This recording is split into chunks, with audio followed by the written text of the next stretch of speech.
Like I always say, I say in every video, support physical media.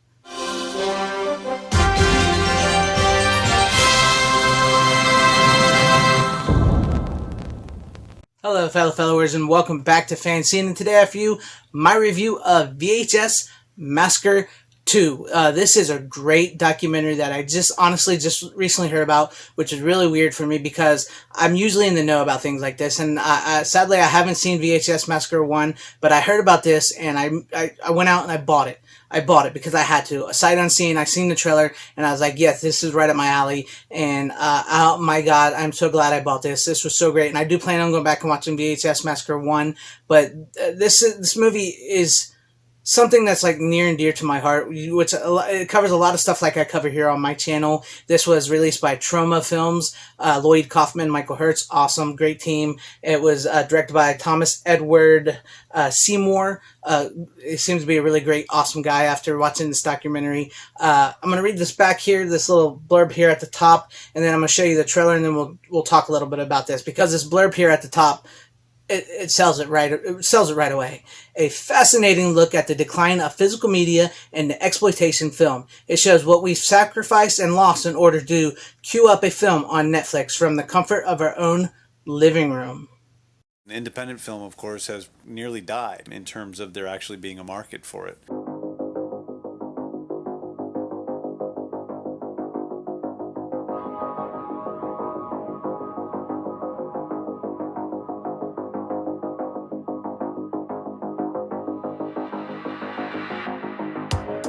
I made a documentary a few years back, and it was about the end of the video store era and the decline of physical media. The last blockbuster video in the United States. It opened up a can of worms that I think resonates throughout the history of film. Filmmaking is a freedom of speech issue. And you have very few people who will buck that system. The ambition is what matters, that the heart is there. And films have been censored throughout history in various ways. That film, which was his first film, destroyed his career. And controversy is really what makes a movie survive. There was no streaming service that would even stream us. They just decided to start pulling content. We're not in control of our destinies, they are. All the rules that prevent monopoly and encourage competition have gone away. You should be able to turn a profit. You did. Someone stole it. Somewhere along the 120-year-plus history of film, people realized that movies had the ability to sculpt society in a way that was even more potent than the written word, and people have been trying to control it ever since.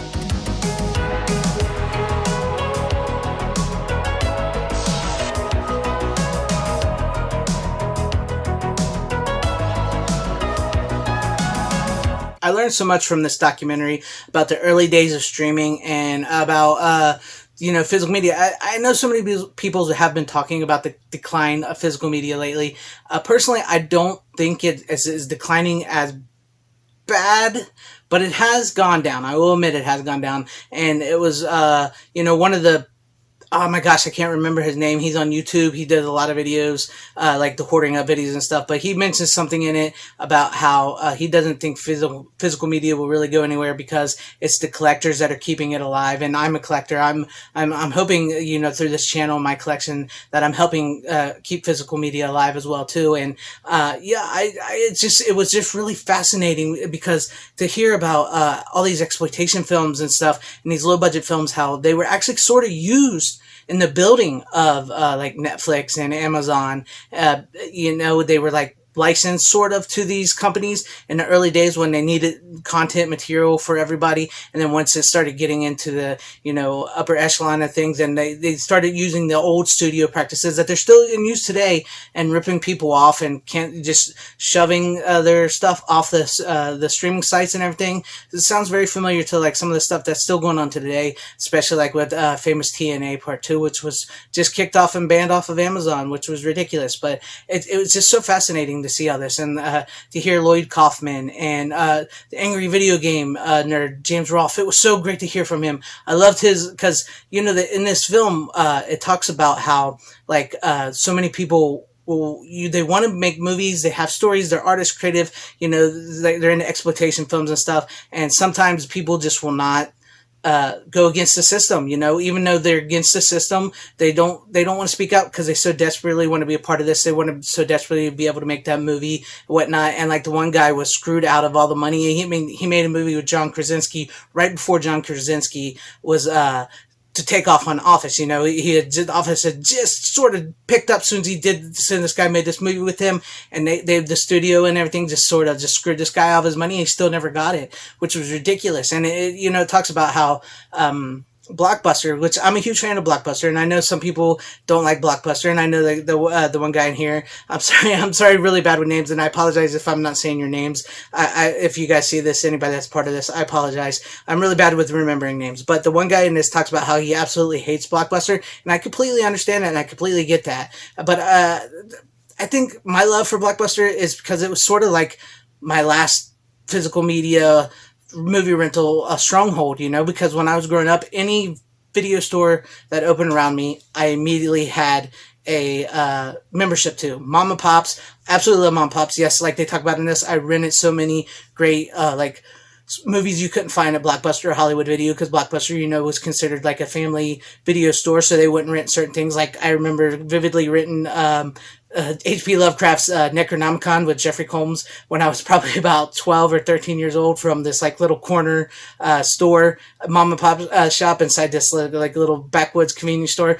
And that movie was great. I love it, but you wouldn't have found that at, Blockbuster. And also I remember renting Toxic Avenger from, I actually can't remember the store, but it was like a small little store on the side road up from my house or something. But like I loved, and like by the time I got to the end of the video closing of video stores, Blockbuster was my last vestige. It was the last store around me. It was the last one I got to go to. So I really do, I have fond memories of Blockbuster, and I like Blockbuster. And it does kind of suck to see how Blockbuster put out these mom and pops, and Blockbuster was put out by Netflix. And, it's kind of also interesting after watching this to see what's going on right now, because I could tell this was made a few years ago, and to see what's going on now with like Netflix losing subscribers and taking a massive hit for the first time, and due to actually lose it, possibly 2 million more subscribers, I think they said, and their stock dropping, and Disney Plus and Hulu and HBO Max stalling out. They're not meeting their numbers of subscribers as well, and Amazon just lost some stock as well too. So it's kind of interesting to see a movie like this that's talking about exploitation films and the B movie, which I love. I love me some B movies, and how they were sort of used and abused and it looked down upon, but yet they, like I said, they kind of used them in the early days of streaming and stuff, and then screwed so many people over. And how hard it is to actually make a movie, because I'll be honest with you, through this channel here, one of the things I was wanting to do is maybe eventually make my own real legit documentary, because I've made a couple here. And I made an 80s documentary about why we love 80s movies. I made a documentary about why we love VHS, which I really wish you guys would check that out and get the views up on that, because I really wish you guys watched that one. It's a really great love letter to VHS, and much like this is a really great love letter to like those VHSs, exploitation films, and physical media and stuff. And so, like, one of my goals was to possibly make a real documentary, but now this is kind of made me rethink about it a little bit, but also made me want to be more assertive into making it. If you get the point of that, because James Rolfe, he makes a really good point in this, and to anybody who wants to be a director or anything, I would recommend seeing this, and especially the scene here, if you're with James Rolfe, where he talks about how you don't need the studio to make your movie and everything, because he made the Angry Video Game Nerd the movie, and he's working on another horror film, which is a long ways away. But that was interesting to me, and it was really great to hear from him and so many people. And Joe Bob Briggs is in this, and I absolutely love Joe Bob Briggs. And there's so much I want to cover in this. I'm trying not to make this such a huge long video. And I love Joe Bob Briggs, and I'll close it out here. Like I said, you could tell this was filmed a few years ago, and like I said, I can't believe I missed out on this. But it talks about how he said he'll probably never host another Monster Vision type show again, because very rarely in Hollywood or in popularity does something come back around like Monster Vision around again, especially like in like niche cult type films type love. And then you look at today, he's back. I was talking my head off to people and nobody was listening to me, because on Shudder they just did Joe Bob Briggs 40th anniversary, a drive-in critic on the last drive-in, and his 100th movie on the last drive-in. And they had Svengoolie on there, which I love Svengoolie. It was like horror movie host history. And I was just telling so many people, and people were just looking at me like I was freaking weird and didn't get it, didn't understand it, and didn't understand why I was so excited. But it tells you, like, the resurgence, because, like, they broke Shudder when they first aired The Last Drive-In, which they talk about, like, right at the tail end here, because, like I said, I don't think it was right, right before it really took off, The Last Drive-In. But, yeah, if you've not seen this, I would recommend it. Check it out. VHS Massacre 2, The Last Stand, for physical media and exploitation films. And like I said, 100%, like I always say, I say in every video, support physical media. Streaming, you guys can keep your streaming. I understand the ease of it for so many people, but just remember what Blockbuster, which I love, did to the mom and pop video stores. Just remember what Netflix did to Blockbuster. And just remember what now Netflix is what's happening to them and all these other streaming services. So yeah, that was awesome. And to anybody that's part of this, thank you. I would one day, I would love to be in your guys' leagues, talk James Rolfe, talk to Joe Bob, and make my own documentary. And this is awesome, and I can't wait to watch the first one. I gotta find it and watch it. But thank you, and let me know what you guys out there thought about this review, thought about this movie, and leave me some comments. I really, really want to read them and see what you guys thought about this. Thank you all for watching. I appreciate it. If you liked what you saw, please subscribe, hit that bell for notifications, and hit the like button. Thank you once again for watching. I'm sorry, I kind of lost track of what I was saying, but please have a great, safe, happy, healthy day, morning, afternoon, evening, and night. Godspeed.